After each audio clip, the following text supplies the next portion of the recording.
Maman toujours mignonne.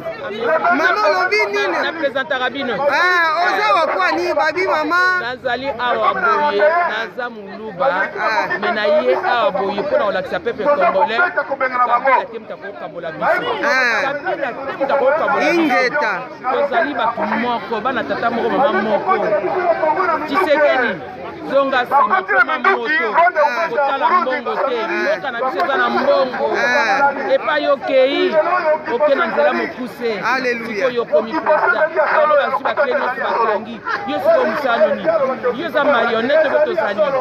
Poni ko sala biso boye. OK komi boma. Atakutu sacrifier yango. Atakutu pende solo. Félix zonga sima zonga moto. Bako ya ko bomo pamba. Bako bimisolo makaba diplôme na yo. Diplôme na yo.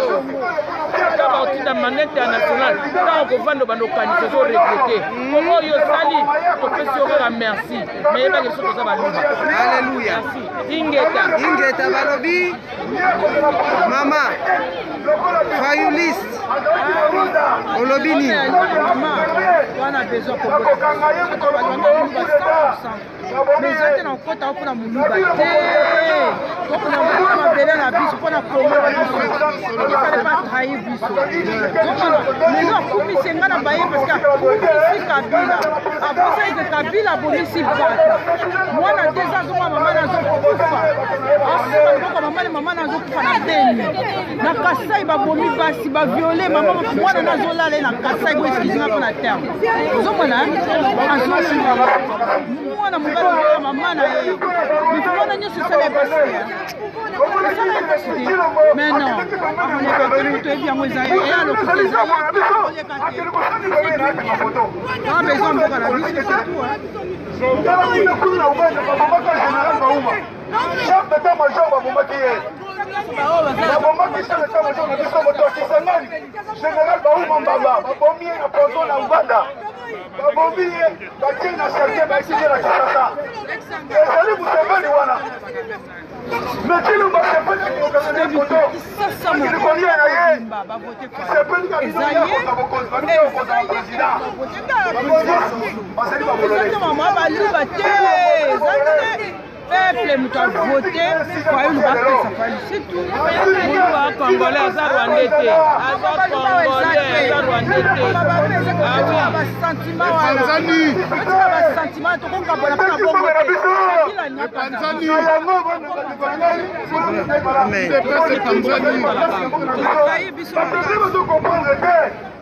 Il faut expliquer ma maman. Expliquer ma ne pas yo expliquer ma tonyo so ba yo kango. Bato ba kufa. bazoza mabele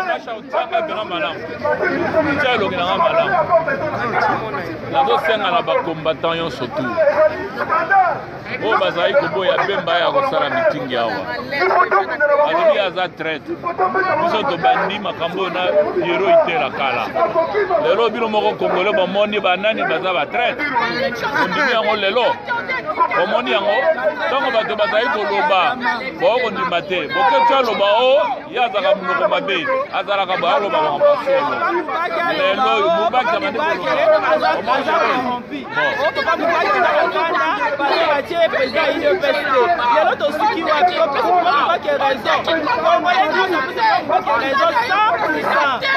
bana bakombata Jean-Pierre akoya kobeta mitingi mbalo soki batike tokoboma na biso moko na biso parce que oyo bango bazali koboya bazali kodefendre Tshilombo bazali komploya Tshilombo kala bakombatant lelo oyo baloba bafika sikoyo Tshilombo traître ya monene atekisi mboka ngai Jean-Marie Mboyo nalobi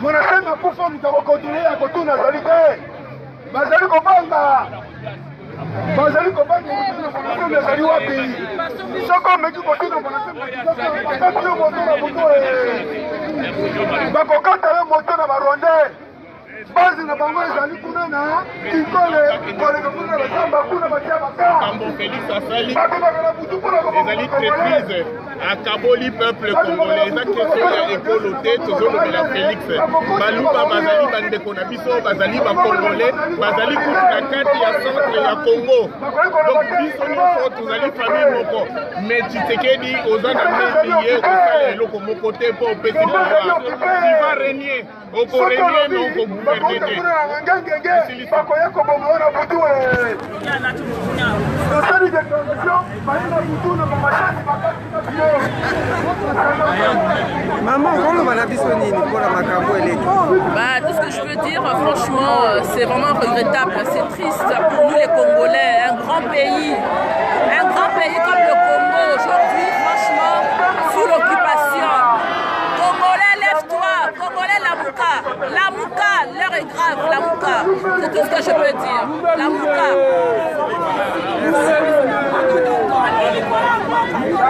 Maman. Kondi likola souci wana. Toza na batation partout. Toza bandele kutu ba déclaré toni na hôpital likola Congo. Tolembi, tolingi toye tokoka te. Bandeko ba bolingo bino mo bomoni, bino mo boyoki. Toza awa na Château Rouge. Donc tokosala tozwa moko mama mbote. Non, hein? Bino mo bomoni toza awa na Château Rouge. Toyaki awa pona makamba Congo. Donc eza koyinda.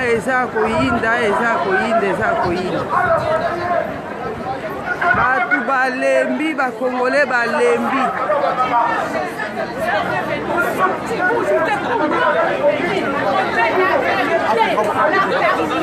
Dans notre pays, c'est ça que nous voulons. C'est ça que nous faisons aussi pour ça. Merci. Libérer le Congo, Kabila, libérer le Congo. On voulait partir, on voulait venir dans notre pays. On a besoin de quitter ici pour venir là-bas, on n'arrive pas. On a mal.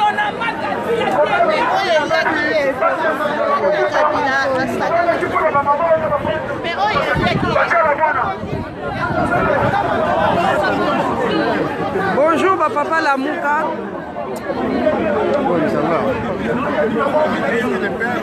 Okoki koyebisa ngai nini to ye awa mpona kosala nini to ye awa koluka nini mpe koloba nini?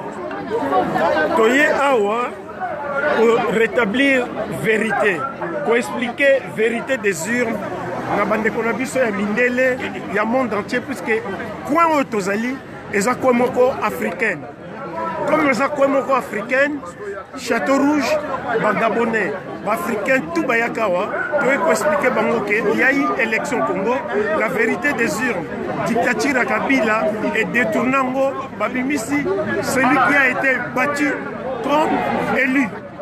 Or, Martin Fayoul, qui a été élu à 61%, a été déclaré battu. C'est pourquoi nous sommes ici pour alerter le monde entier, pour protester contre cette injustice, contre cette tricherie, contre les vols. Voilà. Et informer les Français que le ministre des Affaires étrangères de la France, Jean-Luc Le Drian, avait raison, a raison, et on va l'encourager à continuer. Vraiment, merci. Papa, qu'est-ce que vous pouvez dire? Juste pour dire que là, c'était l'occasion, après ces élections, de repartir sur des bases solides, reconstruire notre pays sur des bases solides. Mais hélas, on ne peut pas reconstruire un pays sur la base des mensonges. Voilà. À travers la tricherie et puis la légitimité du nouveau président ne peut pas se définir clairement. On a besoin de repartir sur des bases solides et pas sur la base de soupçons, des suspicions et puis des arrangements. On n'en a pas besoin. Des faux diplômes, de tout ce qui se passe. Voilà, donc il est temps de se ressaisir. Pensons d'abord à l'intérêt de la nation et puis pas à des intérêts privés. Voilà. J'espère que finalement la vérité des urnes sera rétablie. C'est tout ce que l'on espère pour pouvoir repartir sur des bases solides. Voilà. Merci beaucoup. Vous voulez dire quelque chose peut-être? Je vois la tristesse dans le regard, dans le visage des Congolais. Et ya mawa mingi. Moni mama na kopesa expression moko ha. Kufanzala. Ewela mabele. Ko mabele ya richesse moko. Ya libela. Lelo yo na ba élection to moni to leka. Mais attends. Tout ça va être mais le monde est Félix Tshisekedi a traité na banyama. Bon, je vais traiter na bato ya solo. Na ba élection oyo ebutoleka fayu na ye malaki en tête balingo sangana ba mibale ba sololi balobi bon fayu ni en tête kana la ndiyo tolobi ni kwana mboka balingo solola balingo so point de repère pour démarrer avec le Congo mais kala kaka il faut pas komi c'est que a changé na ye costume a balu ni costume a ke na ye pa ya ba serpent mais l'homme no ye disaye faut que la limite ka okende musika bakokambi ka ye soit bakompoisonne ye soit bakopare po kilo a jugo akoka komemango donc c'est le maman azonga si akendelela te donc ngai message na tindi epai ya Tshisekedi yango wana message mpe na tindi epai ya Fayu yango wana donc bango mibale basolola bazwa lisusu nani Mbemba bofanda bango misatu gouvernement oyo toleka batia bango na leka towela mbongo te towela pouvoir te boyi na mboka na biso ya mutu nyonso aza na droit à quelque chose. Mboka na biso eza riche. Mais sikoyo bamusule bacomprendre nye mama ya riche tozowela imukonzi nati muyibi na libumu donc biloko balongola soki atiango kala mutu mama toali awa FDC tokoavanse na biso te tokoavanse te donc nga message na tindi yango so baa bato bacomprendre baa bapoliticien bakocomprendre. Merci maman. Papa secrétaire. Je voudrais avoir un message de vous. On est en direct. On est en direct. Peuple congolais, c'est vrai que le moment était économique, il faut vraiment tout ça là pour le soulèvement populaire. Et les soulèvements populaires, ils ont aussi la karaté, bateau basé sur le terrain. Même si tout ça la diaspora, il faut tout ça le soulèvement. Parce que n'a pas basé sur le terrain, nous restons toujours congolais. Alors là, nous avons le bas, nous avons parenthèse, nous avons congolango, mais nous avons kangango, na ba pasteur. Oyo baza na bato oyo bazo kamba parce que ba pasteur tozali ba éducateur de masse. Je pense que ba romona figure na nga ba jouer ba que je suis même le pasteur. Et tout ça ba éducateur de masse. Alors ba masse wana ba yo karabiso soki toyebisi bango makambo mboka bakotelema. Parce que tokomi na moment oyo il faut tobimisa peuple wana ba bimali bana. Peuple wana faut ko libérer bango parce que quelque part nous avons appelé que bakisation eza mingi na ba pasteur baza kokanga bato ebele bazolinga kobimisa bato te bato mingi bazobanga kobunda makambo ya mboka mpona nini parce que bazolakisa bango te kobundela mboka eza na etombani. Donc eza question ya baluba te, eza question ya bakongo te. Félix a trahir mboka etant que individu, a trahir mboka mpona posa na ye ya mbongo na pouvoir. Mais eloko moko toza koadresse na Félix. Félix, il faut yebake yo olingo sacrifier peuple congolais on sacrifié. Mais yo moto oza sacrifier. Ça c'est sûr et certain. On a sacrifier. Donc il y a wana biso tozo yebisa yo Félix. Landa penza message oyo très bien. Que omoni eloko yo sali eza réalité. Eza trahison. Peut-être nyoso ala ala likutina. Yo ozo likutina. Merci beaucoup. Yuda Sipena. Vraiment, alors, et là on a pas que ça les Congolais pour ça prudent, pour qu'on a la tribalisme, pour qu'on a la discussion, pour finir la pour nous lobby pour monter, on va comprendre que c'est pas grave. Ce que ça nous va comprendre que c'est pas grave. Mais Félix a un individu, a un Congolais aussi, donc a représenté Maloubate, a représenté Yemoko. Voilà, tout simplement. En plus, papa Likambo, il y a gouvernance kata mboka Kinshasa. Et bon, on a bénité pour voter Tito et bien moti lelo. Au moins qu'on lobela biso aperçu en mondengeni. Est-ce que le président, surtout mon président, moko a gouverné kaka centre à Paris, mais la province té. Mais le Liboso, peuple congolais, il fallait tirer dans le leçon. Il y a moyen baquet. Nous n'a occupé la élection. Kabila a sali sa élection, nous acceptons les choses qui ne sont pas acceptables. Voilà le problème. Le premier problème, la monsieur Zéroua, et le Waliboso.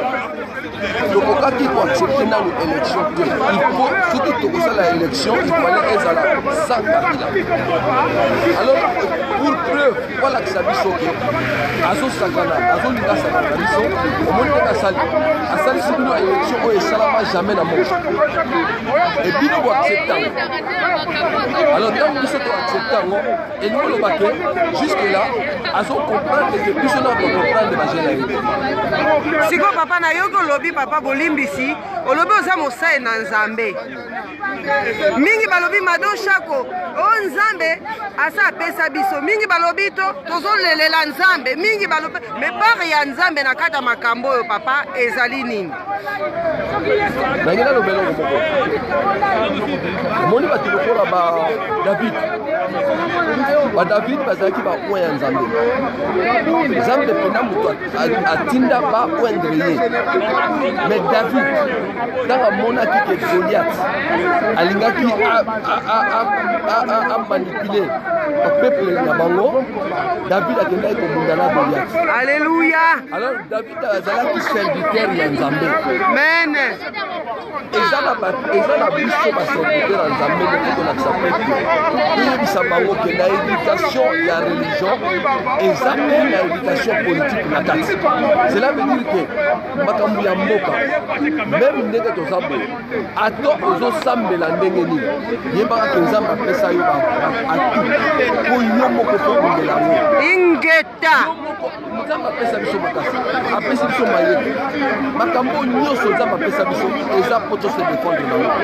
Donc tozoloba te ke okoki kosambela yango nazomona bible ezoloba ke mon peuple périt par faute de connaissance. eloko ezokoma mati yango wana. Merci beaucoup papa.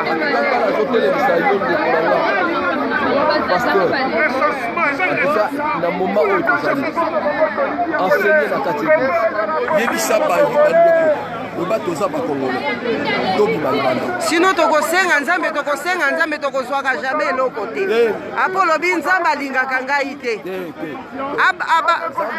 nzambe ayokaka biso mais l'étude ke eza na part oyo biso bato fo tosala. Amen, alléluia. Merci beaucoup pasteur. Pasteur comment? Ok, merci beaucoup pasteur. Merci pasteur. Bonjour. Bonjour. Boni maman. Oyo bundela bana. Il faut hein. Vraiment maman passe ça va bien hein. Maman passe hein. Vraiment vive les sons. Alors namoni combattant na so munene. Na lingolo balikambu papa.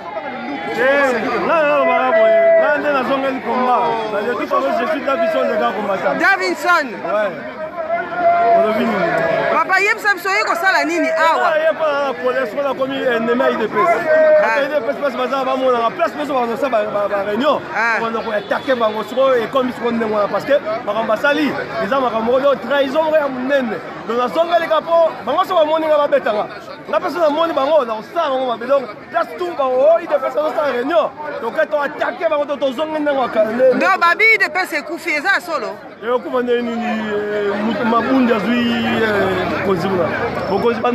Est-ce que zui tout provisoire?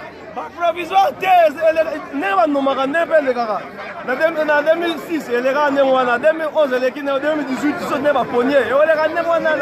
Donc, ça, tu as sauté.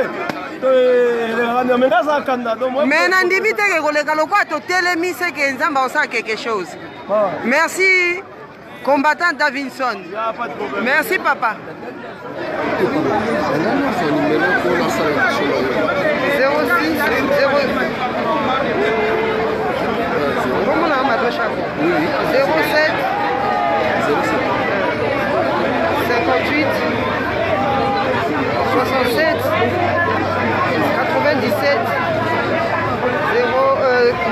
77 papa.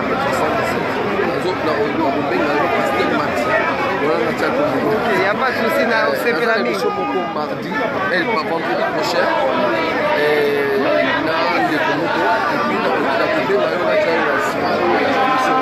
pas de souci.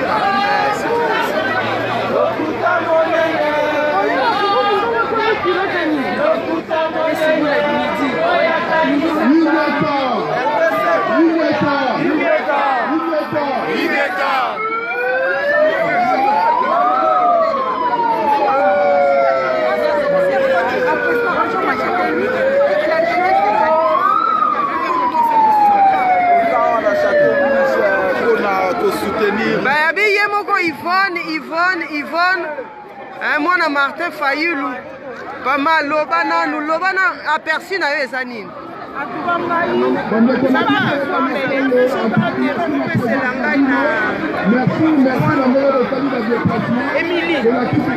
Émilie. Lobana nuko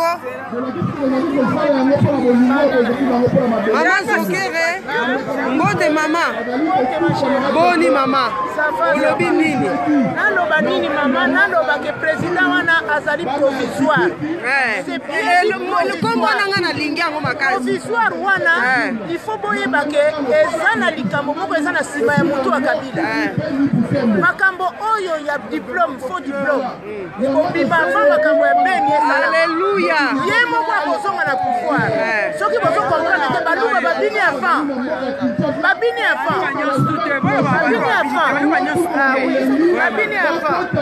kamo mpe naza baluba kote même biso mpe toa baluba biso moko mpe toa baluba me baluba baza inconscient baye kokabola biso ti bakoti na kako balingi bakabola biso babini avant il fallait pas babina wana azali ennemi numéro 1 et puis babendi ye mpo baboma nde ye ade kutumbeka yango Kabila azali ennemi numéro 1 ya biso bakongolais donc ye asalie na ye ekosimba te soki azalaka ye moko voilà biso nyonso tonya tobima aza alie na mutu azali ennemi numéro 1 na bakongolais kongolais akolinga ngo te yango toboyi donc topréféré basala makambo na ndenge ya lwa bazongisa makambo na maboko ya fai kongolais voilà quand ndenge faire auti koloba aza provisoire donc nanu azo pouvoir te donc provisoire wana c'est que il y a derrière quelque chose derrière donc le quoi quelque chose derrière donc eza Kabila nde muta posé wana neti marionnette moko comme ça bana ko diriger bana soulèvement populaire ok tola la pongi yango ezoko telema biso mpe bamama totelemi po toomona mboka ekende bafeti ya bana na biso ya bakoko na biso mabele na biso ekende kaka boye babawani tokoma bakamikaze nga nasala nasali d'accord nga nakoma bakamikaze nakufananga mpona mokala ngai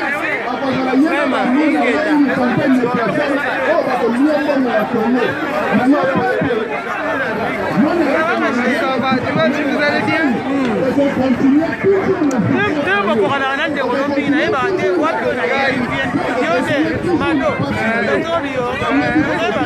Non, il est beaucoup. Nabondi. Nanga bosa na batu. Te bosa na.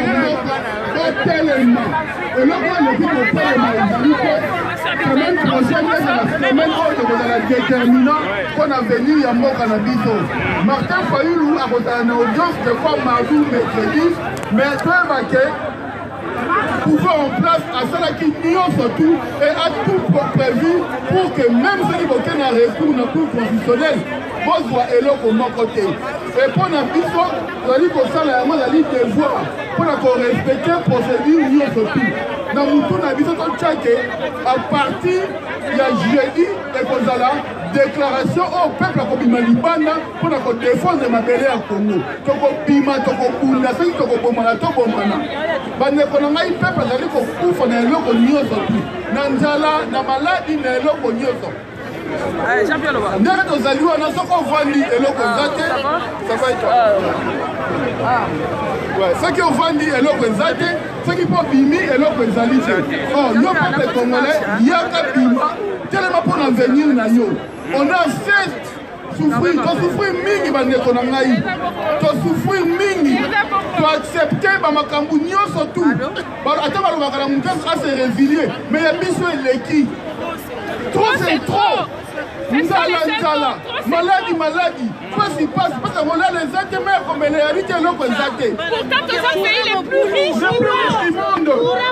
Jusqu'à quand on a accepté Courant, comme des lestages, et ça la wapi, inga, ils ont un taf de biso moko, papa ça va biso, courant éteigné. Yone rozawana, mateo kakakete, watiri yango totekeli yo mezala na simba na biso. Ozaya kosambwa, osombi miwa, ezalaka te omilengela papa, tolingi yo, oza ndeko na biso, oye kokaboleza te, oza na esengo mingi, Kongo euti eye na biso, elongo papa Rwande, mais na piniti oyo, ozalo kaka étiquette. Après ça, il y a un mot, donc voilà. Bon, allô, ma peuple congolais, au monde wapi, ceux qui ont gagné l'élection. Baloba na yo que défense et ça na yo mais c'est pas battu. C'est comme le président de la République. Mais aux hommes, dans le ministère de la Défense, dis-moi qui va te protéger. Et pourtant, Congo a besoin d'insécurité, notamment l'Est à Congo. Donc, Balingi Bitumba est ici là. Ou bien il faut Bitumba continuer pour Bango va créer des désordres dans Bango. Économie, bazo joyeux.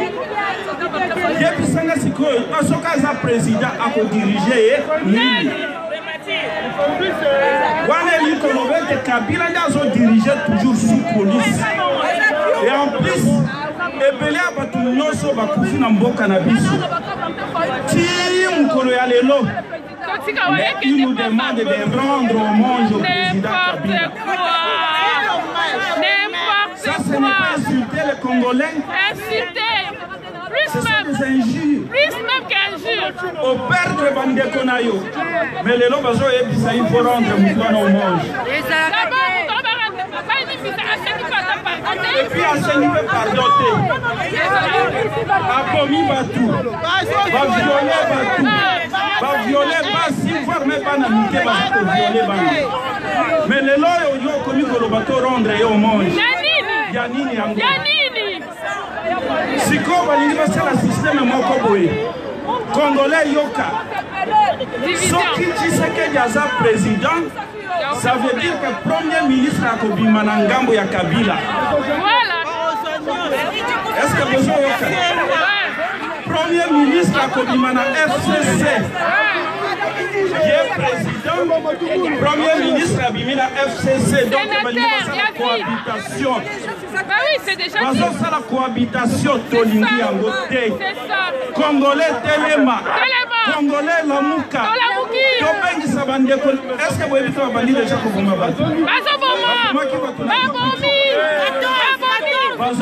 déjà. Bazo Boma. Donc c'est assurance mon côté na justice na biso. Parce que justice na biso est politisé. Quand Kabiso va congolais to soutenir Martin Fayoulou pour te récupérer pouvoir. Congolais Maté, combien bandakala ils ont continué. Basonda la biso bazali désarmé. Basoda bazali désarmés, bazali na mindu kité na maboko. Basoda congolais bazali désarmés. C'est ça, on les sait. Soki mona kakelo ko sala Il ne fait ce coup, il ne fait ce coup, place nous stormons là, il ne fait ce ça la réunion. Donc on a bango. Papa, place nous stormons là, il ne fait parce que ça la réunion.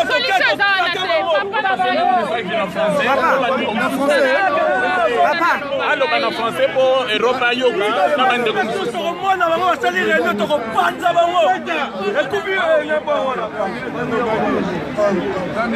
il dépasse kufi topare pati wana topare bango batraite bana il dépasse pateki mboka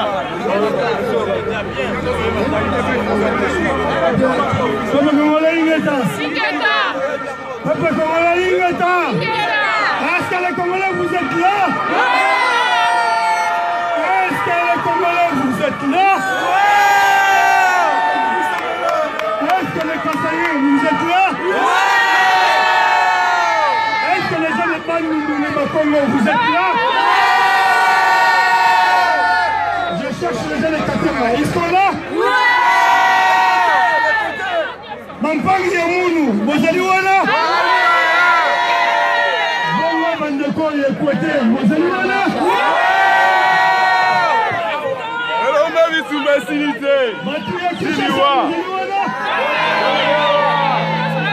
Moga biso tina suka.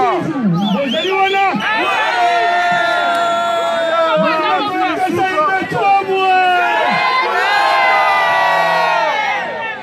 Bandeko ya Katanga bozali wana? Peuple congolais ingata.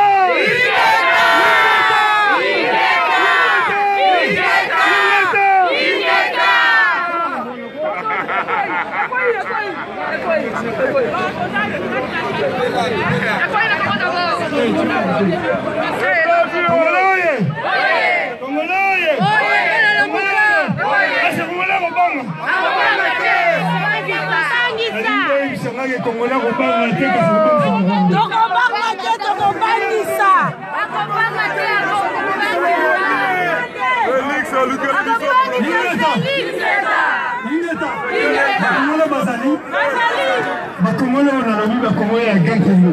Est-ce que les Congolais du Grand Congolais, ils sont là? On est là. Congolais,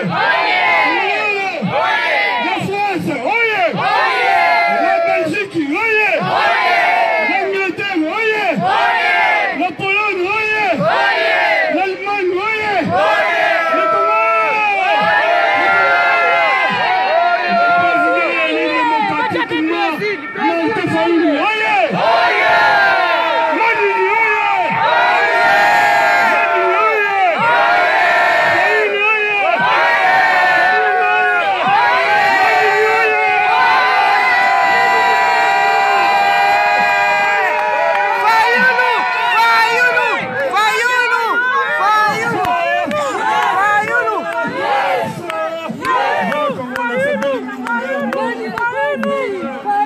Fayoulou, numéro 4. Numéro 4.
Félix Idé.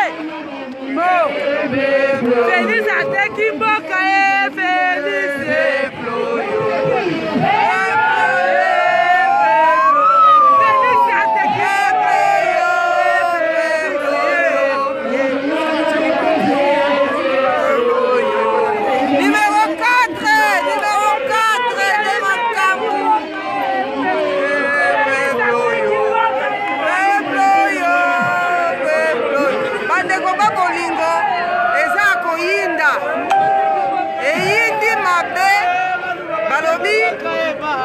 vérité des urnes.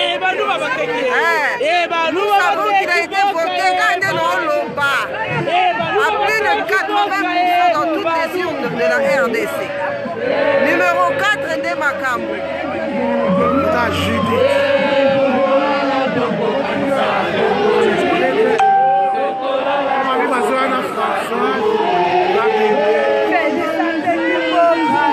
Félix Adeki Mboka, numéro 4.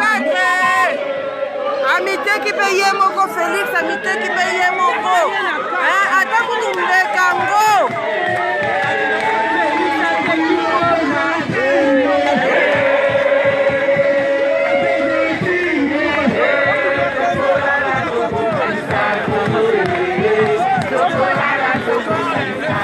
Je peux vous filmer? Je peux vous prendre en direct?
lokuta nzoka nde yo te.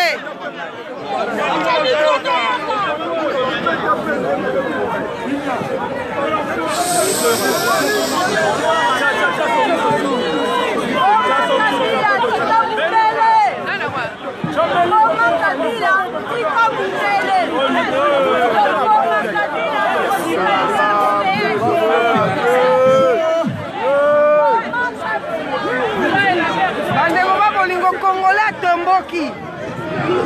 Eh ouais. Congolais tomboki aza stupidité bosi biso pona bazoba. Lelo to laxi bino pena que non non non la vérité des urnes quoi. Faut pas nous prendre pour des chiens non mais oh. Quand même. Ça va toi? Hein, ça va maman. Bien. Il manquait plus que ça que vous nous prenez pour des chiens. Nous ne sommes pas des chiens. Kabila, tu vas te dégager. Attends, un autre de retour qui terre. Congolais, surtout ma maman va tomber qui peut ma maman bana na bango nzala te.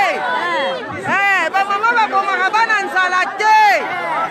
Ah oui, ma maman va tomber qui. Ngai omoni baba. Ngana mwana papa Fayulu. Violiste. Biso nyonso. Te ya lobi ye, amoni nga ba Félix. Adi eh. Oh ni babe. Asali puso. 4. Après la marche de manière de soutien, il a les pieds et les mains liés.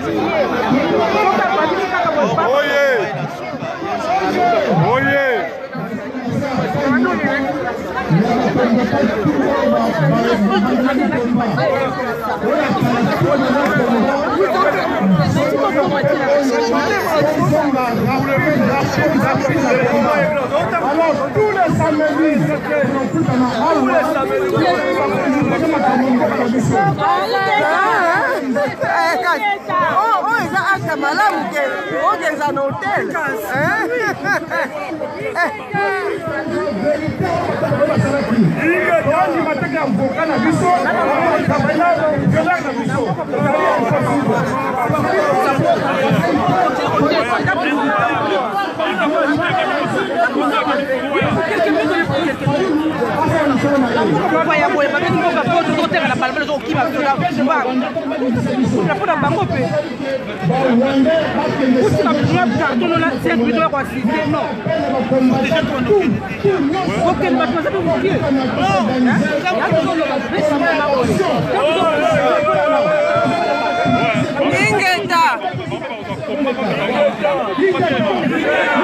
Ingeta, papa.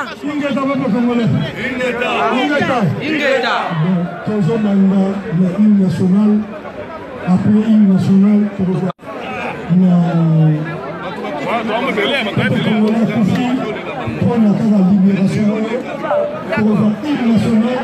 hymne national, après quelques minutes, pour notre pensée, le moment où on a dit ça. Ah non, le royaume.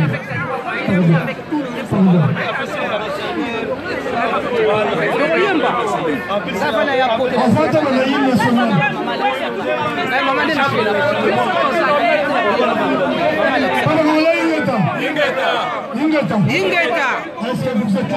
Oui. Est-ce que vous êtes là? Ingeta. Pour la tombe de l'hymne national, il y a eu que l'être de l'hymne national. Matumiso va y barater. David. Solo Yendi. Debout congolais. Ok, Antoine. Debout congolais. Ingeta. Ingeta. S'il vous plaît. Hymne national, hymne national.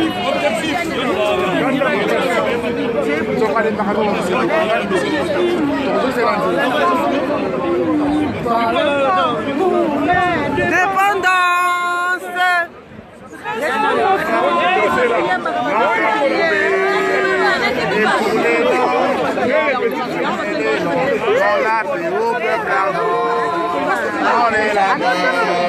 Nous bâtirons un pays plus beau qu'avant pour la paix citoyenne en commun, sacré de notre solidarité, fièrement saluer.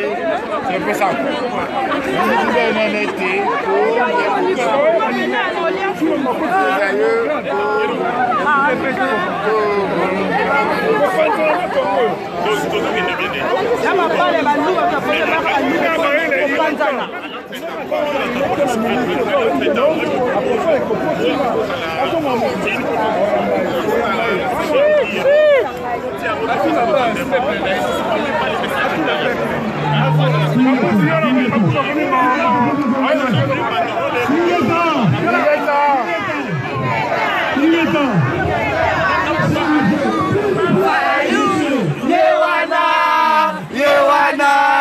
Yewana Failu Malidi Yewana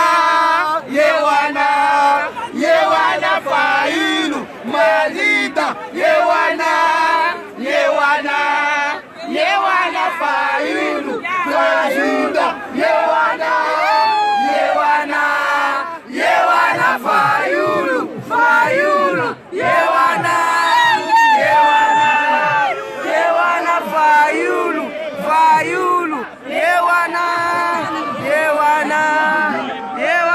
Faiulu, Yewana Faiulu, Yewana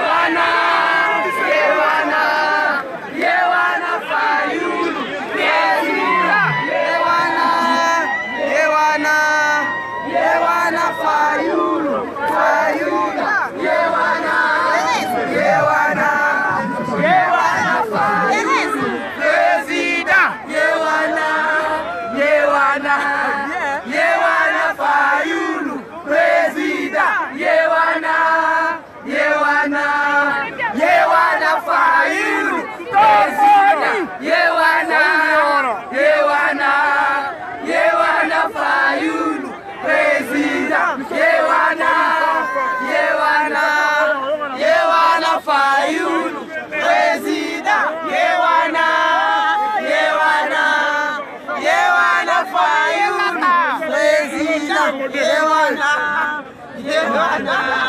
Yewana Faiulu, Président. Yewana Faiulu, Président. Wapandeni. Olobini oyeni oyokosa nini? Naninga. Ai awa poto to battre batu wana kwa. Yo sukisa bango yo yebi kaka. Tu tsaka tebete. Aka, yo kutu donc elonga makasi. Elonga moto ya lia. On a pouvoir à l'hôpital. Nous avons arraché tout de suite là. Ils ont pouvoir na biso bana Congo. Numéro 4. Pour qui maskona. Pour banga nani. Pour besoin na moto tika. Bakaise ba okabola biso. Na ola to yoka vers kutaba. Vraiment dans la force. Toujours dans la combat. Toujours. Vraiment. Partout, on kende te, on saigne. Donc, et nous que ça t'est, tu gagnes déjà. Parce que ça te gagné. Tu gagné. Le monde va zoba. Le monde va zoba, va congolais, va bimi. Va vrai congolais qui sont vraiment. Et puis à permettre que biso, to yeba banana on va tomber à Congo. Voilà, tout le monde peut tomber à Congo parce que c'est sur la kala. Basalaka. Regardez to yeba qui te monde va ngosikoyo. Il y a vérité. Tout le monde va ngosikoyo la vérité. La muka, bon la muka biso ye. Juste la muki.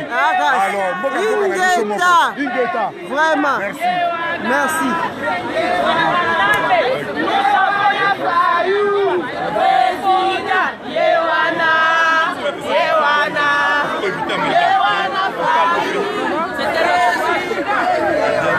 Ma chérie.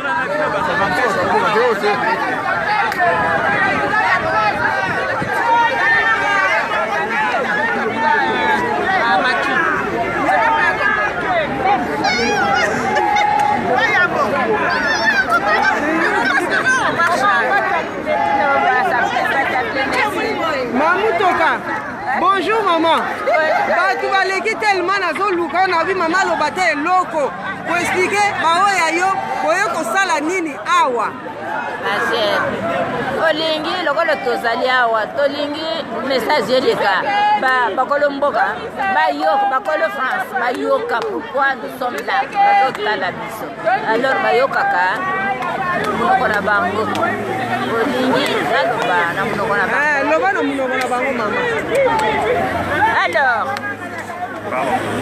peuple congolais, peuple africain, peuple français, voilà, peuple du monde, toutes les nations confondues. Vous nous voyez sous ce froid, nous sommes là déterminés pour marcher, montrer effectivement que les résultats qui sont sortis de la CENI pour les présidentielles et les provinciales ne sont pas des vrais résultats. Ça ne reflète pas la volonté du peuple.